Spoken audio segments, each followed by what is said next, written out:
आज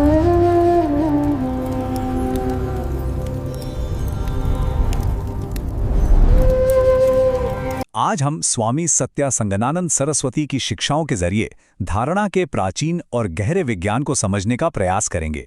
ये एक ऐसी यात्रा है जो हमें हमारे ही मन की उन शक्तियों से मिलवाएगी जिन्हें हम शायद जानते भी नहीं, और उन पर नियंत्रण पाने का रास्ता भी दिखाएगी। तो चलिए शुरुआत एक बहुत ही सीधे लेकिन उतने ही गहरे सवाल से करते हैं। एक पल के लिए रुककर सोचें कि असल में नियंत्रण किसके हाथ में है। क्या हम अपनी जिंदगी अपनी मर्जी से जी रहे हैं, या हमारा मन हमें कठपुतली की तरह अपनी धुन पर नाचा रहा है? यही एक सवाल है जो इस पूरी चर्चा की नींव। अक्सर होता यह है कि हम इस सवाल का जवाब देने से बचते हैं, क्योंकि अगर हम ईमानदारी से देखें तो सच यही है कि हम में से ज़्यादातर लोग अपने ही मन के गुलाम बनकर रह गए हैं। ये एक ऐसी हकीकत है जिसे हम हर दिन हर पल महसूस तो करते हैं, पर शायद ही कभी इसे स्वीकार करने की हिम्मत जुटा पाते हैं। स्वामी सत्य संगानंद सरस्वती के अनुसार जब भी हम चिंता, ईर्ष्या या क्रोध जैसी भावनाएं महसूस करते हैं तो ये सिर्फ एहसास नहीं होते, ये इस बात का सीधा सबूत है कि कमान हमारे हाथ में नहीं, मन के हाथ में है। मन हमें जो महसूस करने का आदेश देता है, हम बस वही महसूस करने लगते हैं। हमारे काम, हमारे एहसास, सब कुछ मन के इशारों पर चलता है, बिल्कुल एक कठपुतली के खेल की तरह। और स्वामी जी इसी सच्चाई को बहुत ही सीधे शब्दों में हमारे सामने रखते हैं। हम सोचते हैं कि हम आज़ाद हैं, अपने फैसले खुद ले रहे हैं, लेकिन हकीकत में सुबह उठने से लेकर रात को सोने तक हम अनजाने में बस अपने मन के दिए हुए हुक्मों का ही पालन कर रहे होते हैं। स्वामी जी समझाते हैं कि ये प्रक्रिया लगभग अपने आप चलती रहती है। अगर मन में किसी बात को लेकर चिंता का एक बीज पड़ गया तो हम घंटों तक बेचैन रहते हैं।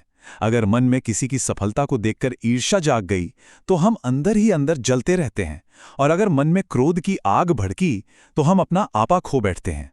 शायद ही कोई ऐसा पल आता है जब हम इस प्रक्रिया के बीच में आकर ये कह पाते हैं कि नहीं, अब बस मैं इस भावना को अपने ऊपर हावी नहीं होने दूंगा। हम तो बस मन की उठती लहरों पर बहते चले जाते हैं। तो क्या हम हमेशा मन के गुलाम ही बने रहेंगे? क्या इस चक्र को तोड़ने का कोई रास्ता नहीं है? बिल्कुल है। इसका जवाब एक प्राचीन छिपे हुए ज्ञान में मौजूद है, एक ऐसा अभ्यास जिसे खास तौर पर मन के इस एक तरफा राज को खत्म करने के लिए ही बनाया गया था।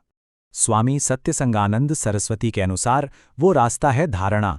धारणा यानी एकाग्रता का विज्ञान। हमारा मन आमतौर पर 100 अलग अलग दिशाओं में बिखरा रहता है। धारणा वो तकनीक है जो इस बिखरी हुई ऊर्जा को एक जगह इकट्ठा करती है, बिल्कुल वैसे ही जैसे एक लेंस सूरज की बिखरी हुई किरणों को एक बिंदु पर इकट्ठा करके आग पैदा कर सकता है। धारणा हमारे मन की बिखरी हुई शक्तियों को इकट्ठा करके उन्हें एक शक्तिशाली केंद्रित चेतना की धारा में बदल देती। ये कोई नया ज्ञान नहीं है, ये वो खजाना है जिसे हजारों सालों से बहुत संभाल कर रखा गया है। इसे प्राचीन ग्रंथों में सांकेतिक भाषा में लिखा गया था ताकि ये सिर्फ उन लोगों तक पहुंचे जो इसके लिए तैयार हैं।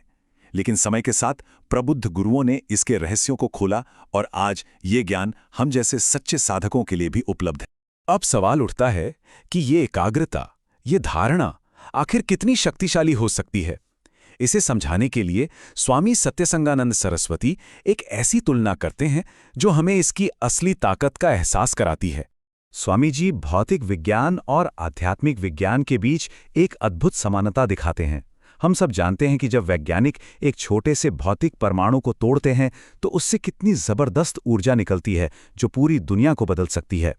स्वामी जी कहते हैं कि ठीक वैसे ही जब हम धारणा के अभ्यास से अपने मन की ऊर्जा के परमाणु पर ध्यान केंद्रित करते हैं तो एक आध्यात्मिक विस्फोट होता है। फर्क सिर्फ इतना है कि ये ऊर्जा बाहर की दुनिया को नहीं, बल्कि हमारी अंदर की दुनिया को, हमारी चेतना को हमेशा के लिए बदल देती है। और इसी वजह से स्वामी सत्यसंगानंद सरस्वती इस बात पर बहुत जोर देते हैं कि धारणा के अभ्यास को किसी भी बड़े वैज्ञानिक क्षेत्र के बराबर ही मान्यता और सम्मान मिलना चाहिए। ये सिर्फ कोई ध्यान की विधि नहीं है, ये अपने आप में चेतना का एक संपूर्ण विज्ञान है। तो चलिए मान लेते हैं कि हमने मन की इस ऊर्जा पर नियंत्रण पा लिया, पर इसका अंतिम इनाम क्या है? क्यों इस एक महारत को हासिल करना हमारी जिंदगी की सबसे बड़ी और सबसे मूल्यवान संपत्ति हो सकती है? स्वामी सत्य संगानंद सरस्वती का ये विचार हमें गहराई से सोचने पर मजबूर करता है। अगर हमारा मन ही हमारे काबू में नहीं है, अगर वो हर पल अशांत और बिखरा हुआ है, तो दुनिया की कोई भी दौलत, कोई भी ऐशो आराम हमें सुकून नहीं दे सकता। एक अशांत मन के साथ एक आलीशान महल भी जेल जैसा लगता है, जबकि एक शांत और जीता हुआ मन एक साधारण सी झोपड़ी को भी स्वर्ग बना सकता है। महान संत कबीर दास जी ने भी तो यही कहा था। वो कहते हैं कि मैं तो उन संतों का दास हूं जिन्होंने अपने मन को जीत लिया है, उसे मार लिया है।